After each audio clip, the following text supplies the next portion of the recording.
Changamoto ya kutopata mtoto katika ndoa, nani wa kulaumiwa? Anti Mwajuju Kungwi Somo, mnavopeleka huku wakati ndio mnawatengeneza mabinti. Kuna mambo mengi huko kwenye ndoa, kuna kupata watoto, kuna kupata mali na nini, lakini hili la watoto ambapo unaweza kuona mama mkwe kaingia anasema nyumba imepooza hii. Inapotokea sasa, nyinyi labda kitu gani mnawaambia mabinti, labda anaenda anakaa miaka 4, 5 hajapata ujauzito? Inapotokea hivyo kwa upande wetu sisi ambao ni waelimisha darasa hizi za ndoa pamoja na usomo na nini, mara nyingi yule binti huwa anaambiwa kabisa kwamba kwenye swala la kupata watoto, swala la kuwa na watoto kwenye ndoa ni swala ambalo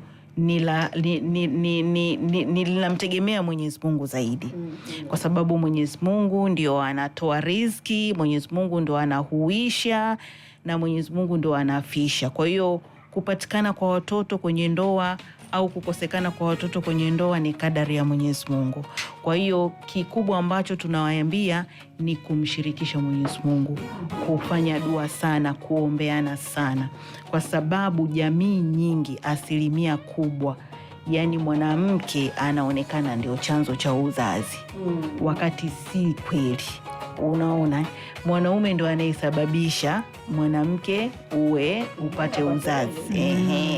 Kwa hiyo kwa sababu jamii inamwangalia mwanamke kwamba yeye ndo sababu ya kuwepo kwa watoto, kwa hiyo lawama nyingi zinamdondokea mwanamke. Kwa hiyo unapokuwa unyagoni au unapokuwa utangani, hivi ni vitu muhimu sana huwa wanaelimishwa, wanaambiwa, tunawaambia kwamba mshirikishe Mwenyezi Mungu, lakini pia mtembelee kwenye vipimo, mfanye vipimo vya afya, kujua afya zenu, kama mko sawa au mko sawa, kwa sababu wapo wataalamu wanakuja wanakuambia kuna mambo ya hormones, sijui mambo ya nini, unatajiwa pale. Kwa hiyo ni jambo la kumshirikisha Mwenyezi Mungu, lakini pia ni jambo la kutembelea vituo vya afya kwa ajili ya kujua afya ya uzazi iko katika hali gani. Sauda, jambo la kusema nani alaumiwe sio jambo jepesi. Yaani jamii inatakiwa ifahamu hivyo. Sio jambo rahisi na sio jambo jepesi. Kwa sababu shida za uzazi zinaweza zikapatikana kwa pande zote mbili.